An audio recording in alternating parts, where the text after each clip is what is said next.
if you have an autoimmune condition, there's a good chance that you have that intestinal permeability piece. Most common symptoms are going to be IBS-like symptoms.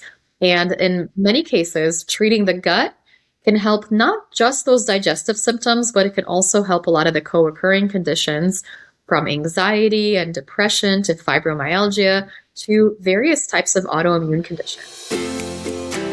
Living with autoimmunity doesn't mean settling for less.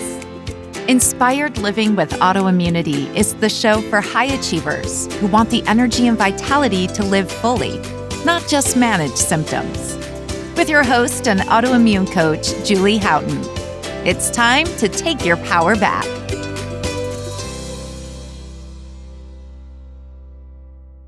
Izabella, welcome to the podcast. Hi, Julie. It's so wonderful to be here with you.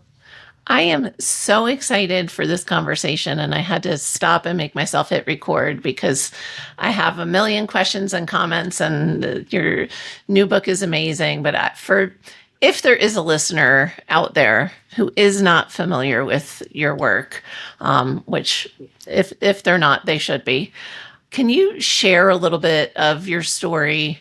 And it will naturally lead us to, I always think of you for thyroid health. And so why an IBS book, and share a little bit of your journey, actually starting with a pharmacist being a leader in functional medicine wellness.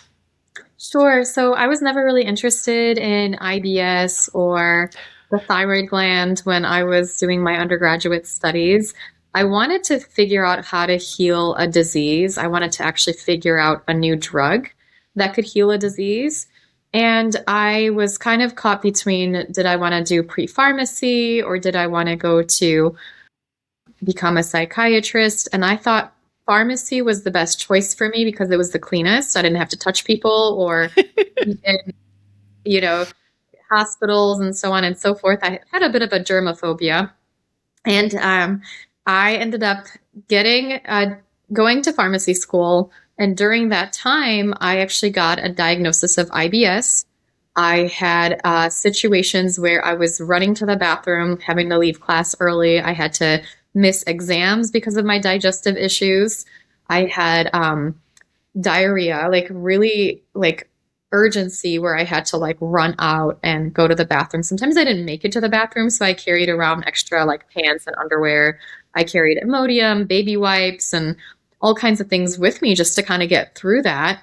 I went to my doctor and I was told I had IBS because of stress, and that because I was in graduate school that, required me to be in class 40 hours a week and take 2 exams, really early mornings twice a week, which was a lot. That, this was just kind of how things were going to be. I could probably heal myself if I dropped out of school and went and lived on a, exotic island and didn't work. Couldn't we all? Yeah. Yeah. But that wasn't really going to be my reality, right? And so I didn't really take it seriously. And then as time went on, I kept getting more and more symptoms. So what started with IBS, I ended up having anxiety and panic attacks at some point. Then I ended up starting to lose my hair. Then I had carpal tunnel syndrome. I had all kinds of allergies, acid reflux, a chronic cough. I was sleeping for 12 hours at night and feeling exhausted. I was constantly bloated. I had abdominal pain when I ate. And eventually, all of this led to a diagnosis of Hashimoto's thyroiditis. This was about 6 years after my initial diagnosis of IBS. In getting my Hashimoto's into remission. So I will say, once I got the Hashimoto's diagnosis, I felt like this is more serious and I really need to do something about this. I was already a practicing pharmacist. You were used to having diarrhea. Yeah, I was used to it. It was so common and almost normal, where once I got that Hashimoto's diagnosis, I had already been a pharmacist. I had realized that not all doctors were created equally, that the conventional medical approach wasn't necessarily working for everybody. And at that point, I wanted to know if there was anything I could do to get myself to feel better or get into remission with Hashimoto's. And so I was able to do so. And I ended up creating resources around that for others to do the same, including my website, Thyroid Pharmacist, and my books on Hashimoto's. But part of that process was actually getting my IBS under control and getting that into remission. So that was one of the first things I did on my healing journey. I didn't really know what I was doing, and it took me a while to figure out like how to actually heal the gut. And I've helped thousands of people do that now with thyroid issues, but also with other types of autoimmune issues, people with fibromyalgia and anxiety issues, and people with just straight up IBS or digestive issues. And so I decided to write my 5th book on IBS. This goes over all of the different causes of it and how to treat it properly.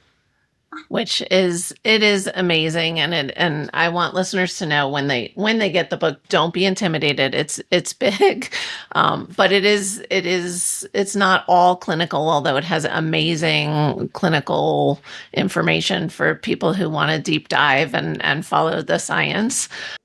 I have to commend you. I really, as I was reading the book, I was like, wow. You were just so open and honest about your experience. I mean, nobody wants to talk about IBS or poop, or although I talk about it all the time with my clients, but we don't. But I don't talk about mine. So it really is such a service to readers that, like, that. First of all, this is such a common problem, and people don't talk about it. And so I just thank you for being so vulnerable to really share your genuine experience.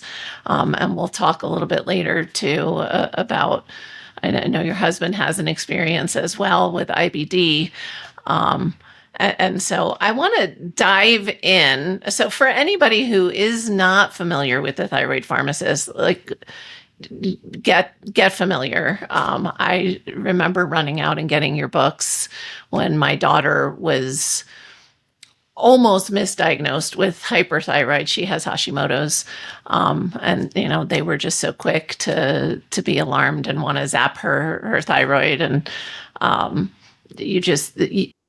the way you present information is so helpful for people, because it's actionable, and it's not like you're keeping secrets behind your back. Like, it's clear you want people to feel well and to be able to heal. And so thank you for that. This connection though between IBS and autoimmune is really tremendous. And there seems to be kind of this path of untreated IBS and then autoimmunity crisscrossing. Share a little bit of that wisdom with us as to, like, why is that, and I was diagnosed with IBS, which I've never talked about on the podcast, right around 10 years before I was diagnosed with rheumatoid arthritis. And so reading, like, that, the connection, I understand now the connection, but reading kind of that pathway in the book of how common that is. I think a lot of us, when we're diagnosed with IBS, is kind of like, well, you just have, like I was told, you just have a sensitive gut, right? Same thing, like stress, fine. But we're made to feel like this is just how we're built. And so, people need to know, don't ignore it. Oh, for sure. I know a lot of times people will get one autoimmune condition and they'll be diagnosed with another autoimmune condition. I've seen a lot of ladies with thyroid issues and they don't necessarily do anything about this. And down the road, they'll have something like rheumatoid arthritis. And, there is a common connecting thread between the various autoimmune conditions. For an autoimmune condition to manifest, we need 3 things to be present in order for that to happen. And one of them is the genetic predisposition. The second one is some kind of a triggering event. And then the third one is intestinal permeability or leaky gut. We can't always do much about the triggers. Sometimes we can identify and remove the triggers, but that's not the case in every situation. We can't change our genes in this day and age, but we can always work on the health of our gut. Yeah. We can always make our gut less permeable.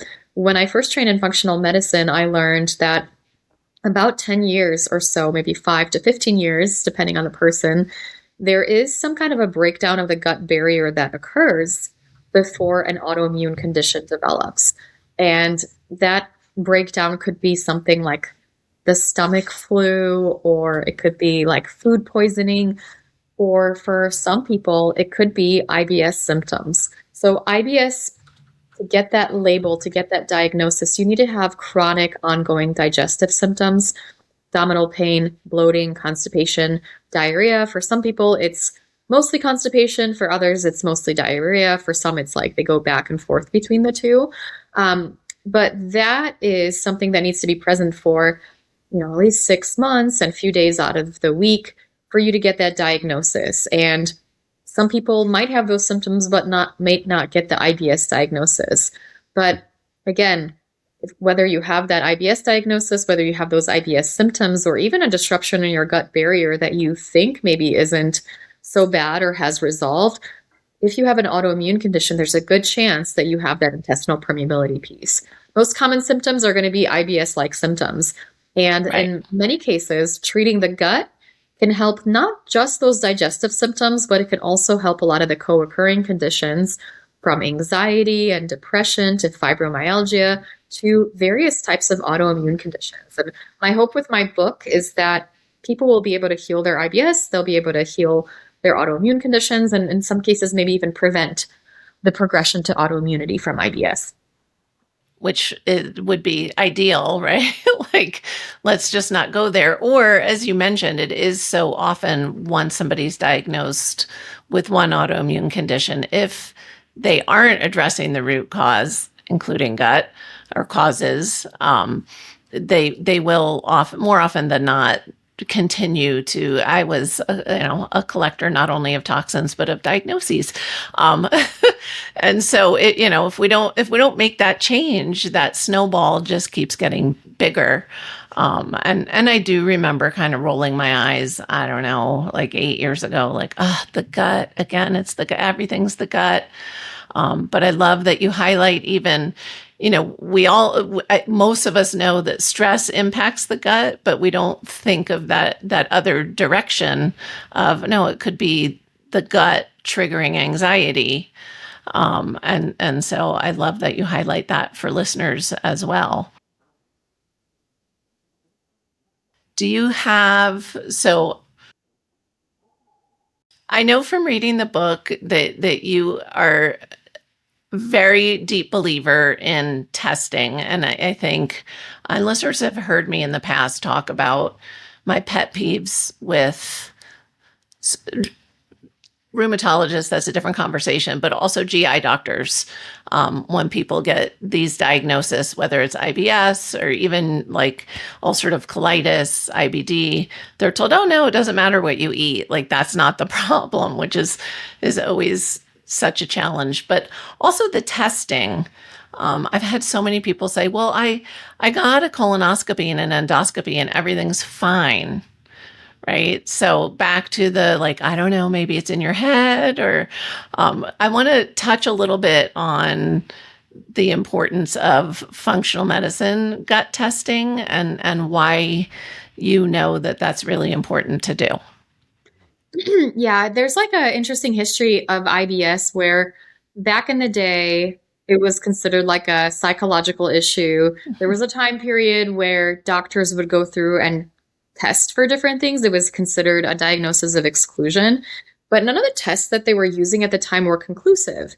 And so at a certain point, they said, well, if a person has these symptoms and they don't have these red flag symptoms like GI bleeding or weight loss or onset after age 50, then we're not really going to worry about testing because all the tests are inconclusive. And so IBS is considered a functional disorder where like the function of your gut isn't working properly. There's also inflammatory bowel disease, which is oftentimes misdiagnosed as IBS. And this is a structural disorder where you can actually see damage in your gut if you were to do a colonoscopy, right? And so that is true that IBS might not have any quote unquote visible changes if you were to do a colonoscopy. That said, if you have some of the symptoms we talked about, you do want to do a colonoscopy to figure out if you might have inflammatory bowel disease, because some people just never get the right test done or any test done at all, and they might have inflammatory bowel, which requires a different treatment approach. and is more serious and potentially life-threatening compared to IBS. Now, here's the thing. With the advance of functional medicine testing, we have so many great diagnostic tools these days that as of 2011, a doctor named Dr. Haba published a report of over 300 people with IBS diarrhea, and he found that 98% of them had identifiable and treatable causes. Wow. So that means like 98% of the time he could figure out what was driving their IBS and he could treat it accordingly. And it was a few different causes, maybe 5 or 6 that he identified. And then when you get the right treatment to the right cause, that person is no longer symptomatic. Whereas the conventional medical approach that doesn't do any testing, less than 25% of people actually feel better.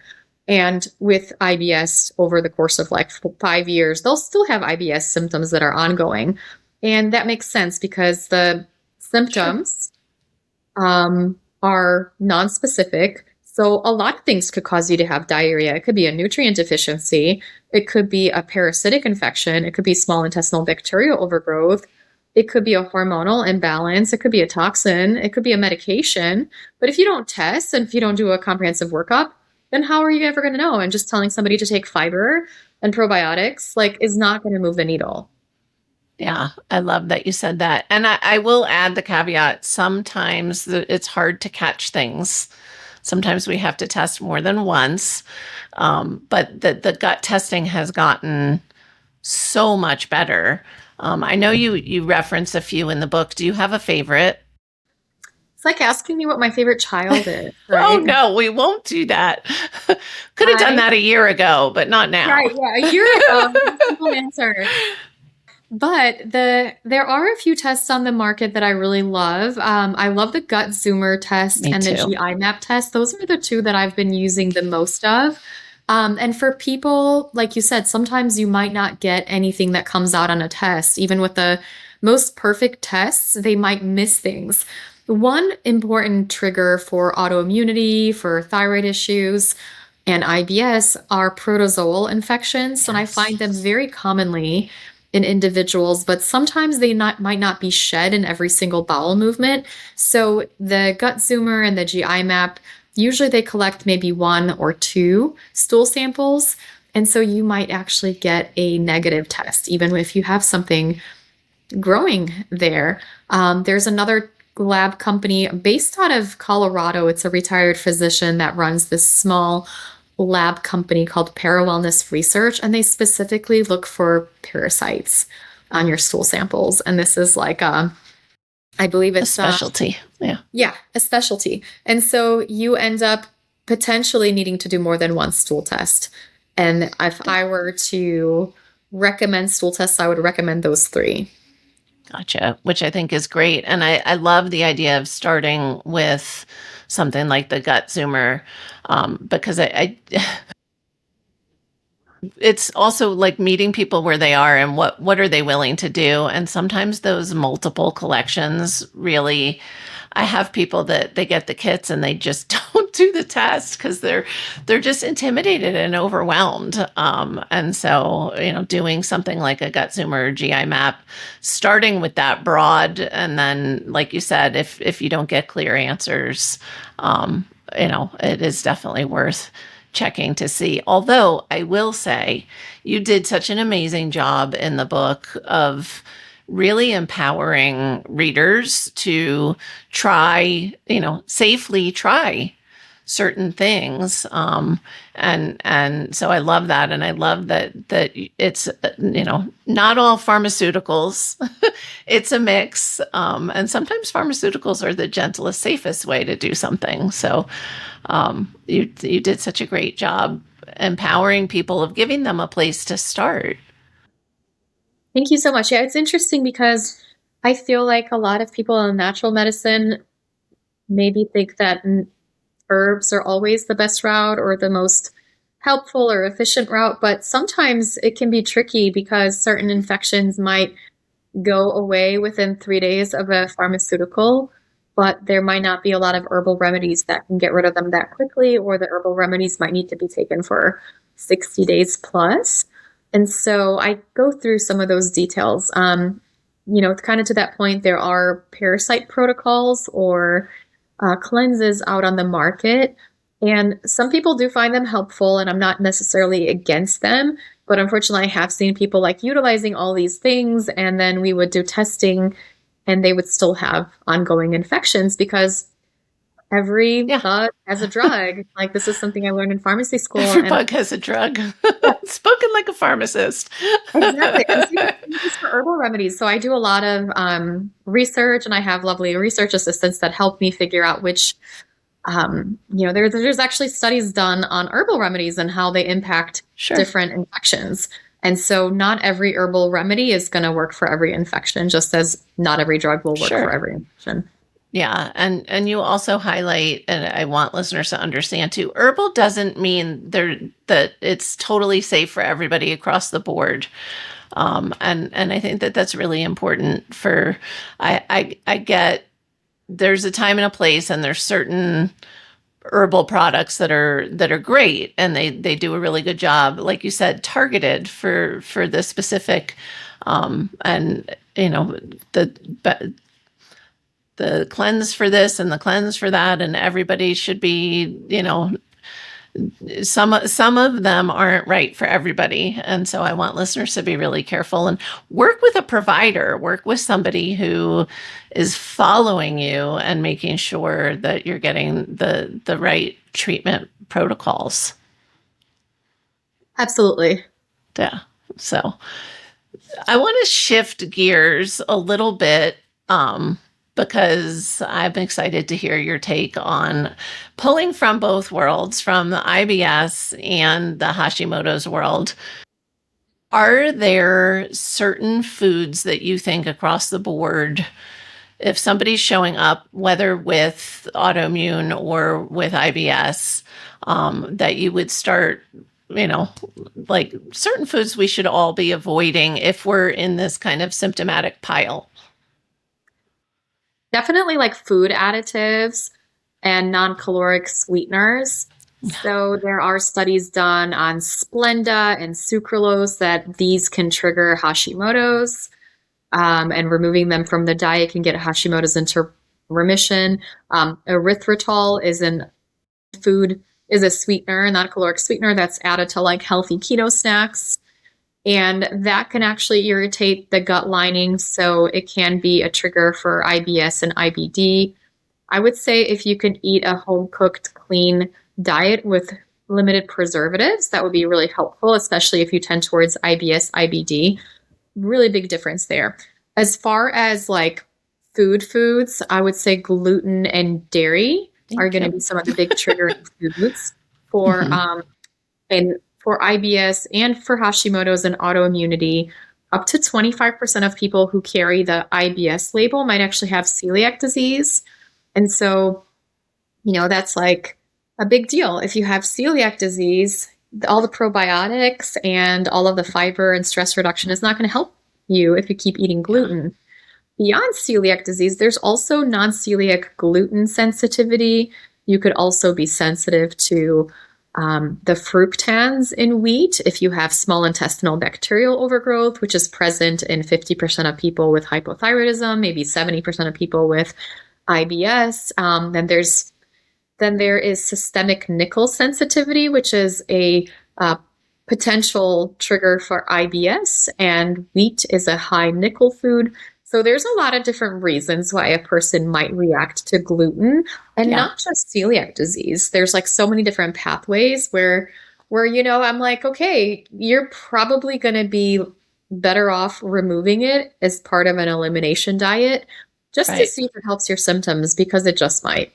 Yeah, I love that you say that. And always the most, I think anyway, the most important part of an elimination diet is the reintroductions, because just because Izabella or Julie says, this may be a key player in what's going on. When people are always shocked when they do the reintroductions. It's like, did you make me sensitive? No, I didn't make you sensitive. I think of it as like kind of picking a scab. Like, we know that gluten can trigger leaky gut for non-celiacs, for anybody at any time in life. And so if we're going after healing the gut, just on that alone, it's like, well, why would you continue gluten as you're trying to heal the gut? I think it's a losing battle. So I love that you said that.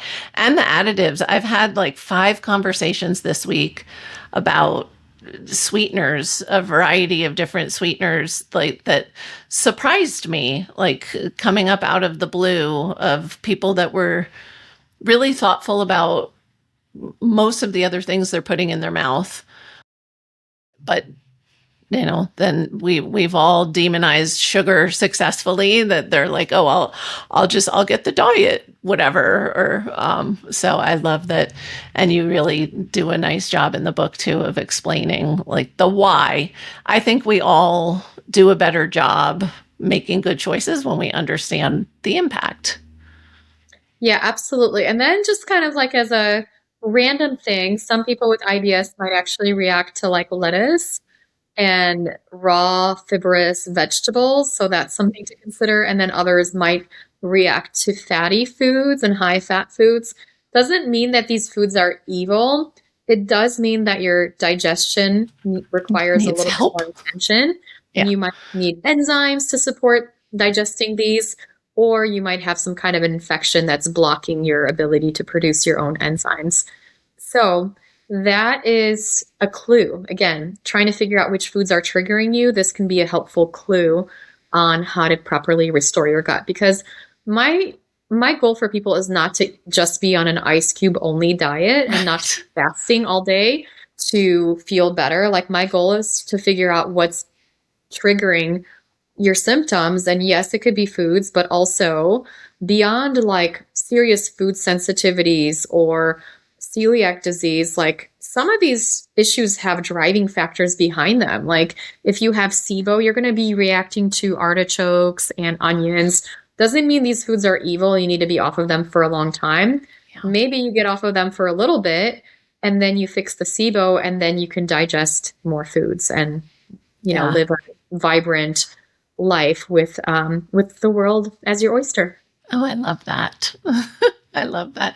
And SIBO too was a part of your journey that you share. And I think it's way more common than we used to think it was, 8-9 years ago. This overlap of SIBO with other challenges. Do you see a lot? You see a lot of that with your clients as well? I do. I will say, what I have found to be tricky is that SIBO is oftentimes considered the root cause for IBS. Like there's a lot of information about that, and it absolutely can be, but SIBO doesn't necessarily happen in isolation. There are reasons why we develop SIBO. And if we just keep going after the SIBO over and over again, let's say we use antimicrobials for SIBO and we kill it off, in many cases, it grows back. And it's like, well, why is it growing back? And so the factors to consider would be hypothyroidism. An underactive thyroid is going to slow down our motility. Other reasons for slowed motility, such as low muscle tone in the gut, not enough carnitine, not enough choline, not enough thiamine. These can all slow down our gut motility. Gastroparesis. This could be neuropathy in the gut from something like diabetes. This could be an H. pylori infection that suppresses our stomach acid. So then these bacteria are more likely to get into the small intestine. And even some schools of thought believe that parasitic infections can cause a bit of a valve disruption, allowing some of the bacteria to get into small intestine. So a lot of times, all that said is there are things people need to do when they have SIBO to make sure that it doesn't grow back. Like if you have an H. pylori infection, it's just going to keep growing back and back unless you have that H. pylori infection. Yeah, which makes sense if you think of it's literally bacteria in the wrong place. If we don't ask, like, how did that happen? Why? my favorite functional medicine. You know, as a mom of three, I used to tease my kids, "Oh, that's your favorite letter." But really, functional medicine is all about, like, we have to keep asking why. So I would imagine with all of those potential drivers of SIBO or causes, that this super popular use of GLP-1 agonists, we're going to see SIBO numbers continue to go up then, if I should say improper use of GLP-1 agonists. So if people are slowing down their gut motility, then that could be potentially, lead to driving SIBO. Is that accurate? I haven't seen any studies about SIBO and GLP-1s, but yeah, if they did, because they can slow down motility, that would make sense. That would happen. Yeah, it'll be interesting to see what kinds of things, 5 years, 10 years down the road, the information that we're going to glean. So we touched on. I threw out there that we were going to also talk a little bit about your husband's experience with IBD, right? So you have IBS as when you're young, and you figure out how to heal yourself, and of course this was not a simple thing either. That was a process. Tell me what happened with Michael, and that it'll help us kind of highlight the differences in the two conditions as well.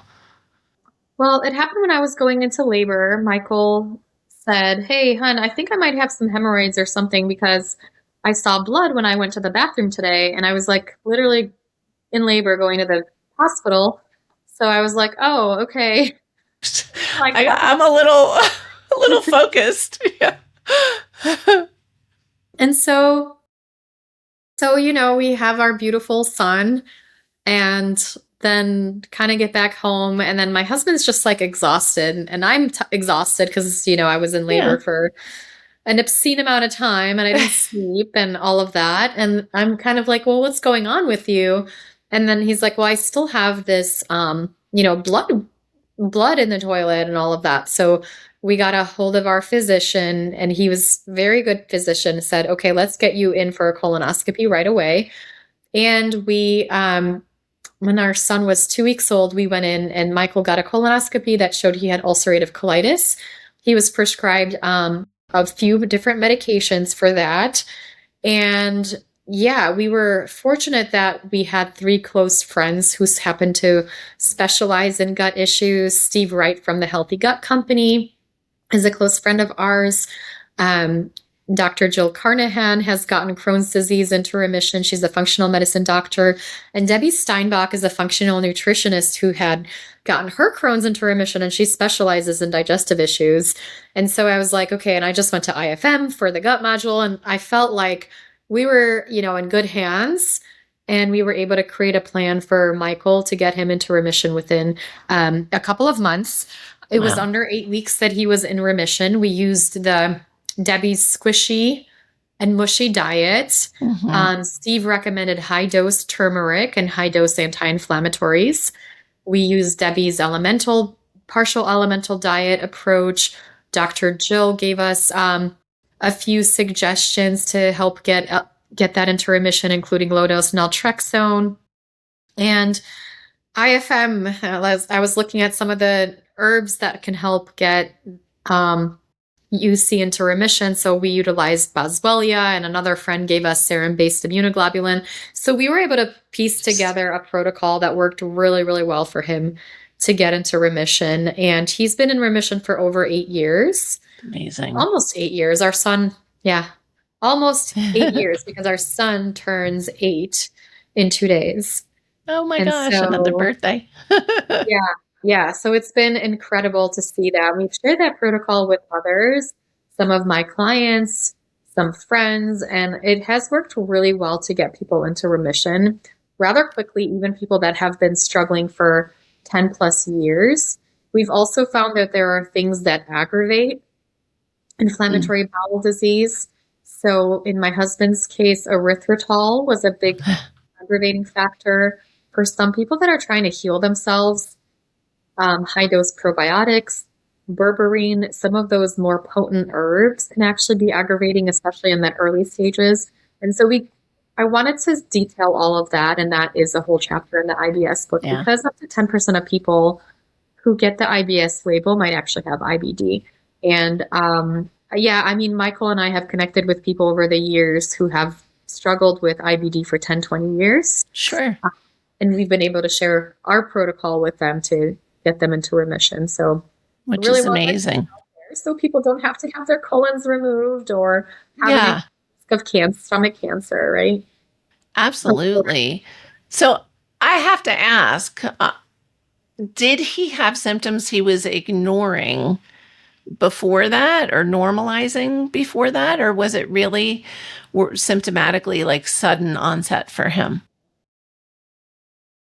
He had been having symptoms for about for a few years at that point. There was a little bit of digestive symptoms and some bloating, a bit of pain in his body, and some irritability and sleep issues. So Okay. there was definitely like a personality change. Some of that Interesting. happens along with IBD. There was definitely some pain and an inflammation that he was experiencing, and some IBS-like symptoms, right? But they Yeah. weren't like, But not glaring.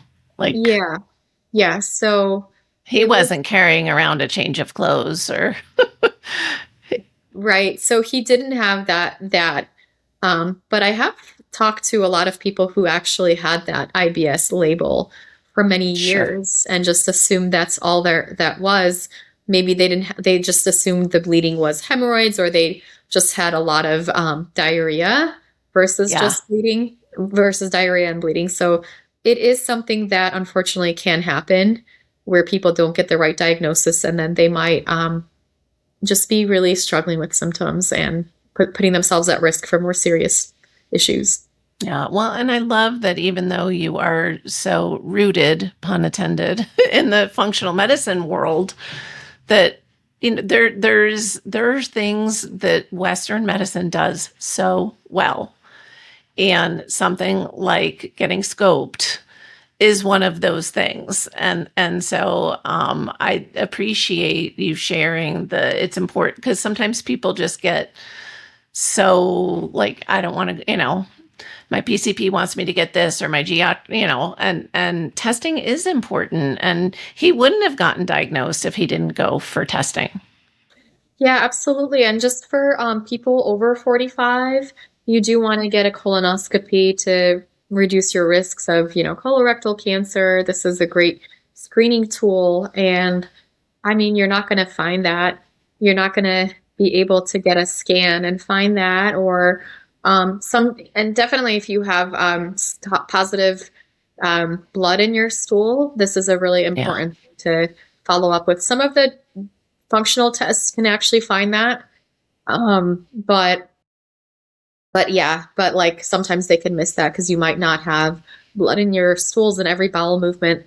I will say too, I feel like using the best of both worlds is really important. So doing a test like the GI map or the gut smear, it can actually show you some risk factors and markers that are associated with inflammatory bowel disease and even higher risks of colorectal cancer. So calprotectin, when that's elevated, that could be an indication of inflammatory bowel disease or overall inflammation in your gut.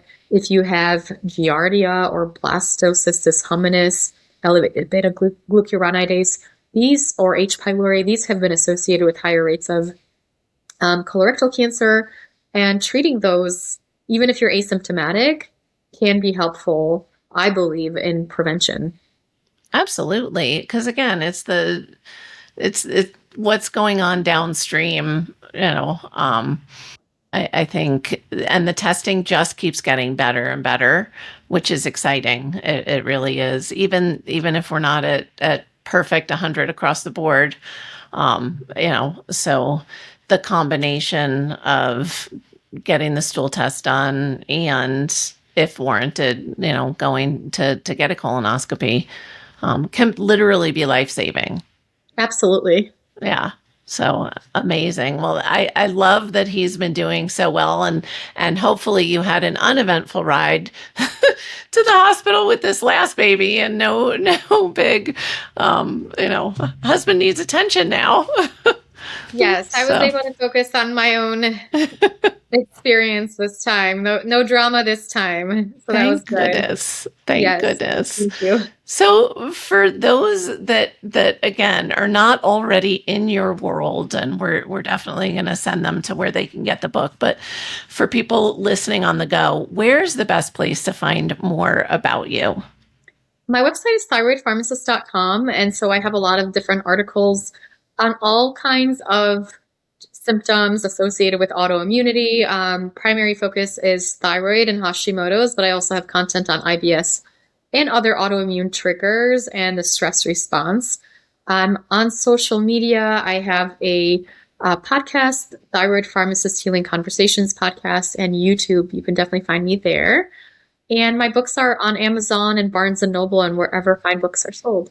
Yes. And one more time, we said it in the intro, but finding and treating the root cause of irritable bowel syndrome with the giant IBS on the cover. It is, like I said, it's such an amazing book. People can dive into the chapters that they feel drawn to, or they can geek out like I did and read it cover to cover. There were so many times I have like highlights all throughout the book and notes, because as I'm reading, I'm thinking of different people of like, ooh, we need to check this on this one. Or so it is such an amazing book. Listeners are leaning in because they know this is the time where I ask you for one step that they can take starting today to improve their health. And it can be anything. I will say eat in a relaxed state, because if you are stressed out when you're eating, there's a good chance that you're not going to digest your food properly, and potentially whatever microbes are in that food, you're not going to neutralize them with your stomach acid, because stress reduces your stomach acid, and you can make yourself sick by eating when you're stressed out. So do try to take a few moments before you eat, take a few deep breaths, meditate, say a prayer, whatever puts you in a relaxed state. This is going to be really, really helpful for you. Amazing. Such gold. Izabella, thank you so much for sharing your wisdom with us, and for laboring through this book and delivering it for us. It is just amazing. And I now have almost a whole shelf of just you. So thank you for just bringing your knowledge out to the world and always sharing it with a ray of sunshine. Thank you so much, Julie. Such a pleasure to be here with you. And thank you for the work that you're doing to help so many people. Thank you. For everyone listening, remember, you can get the show notes and transcripts and the links by visiting inspiredliving.show. I hope you had a great time and enjoyed this episode as much as I did. I'll see you next week. Thanks for tuning in to Inspired Living with Autoimmunity, hosted by Julie Houghton, your autoimmune coach. If this episode resonated with you, share it with someone in your life who needs to hear it. For the complete show notes, links, transcripts, and everything discussed today, visit inspiredliving.show. You can also send in your questions there to be answered by Julie in a future episode. That's inspiredliving.show. Remember, it's time to take your power back.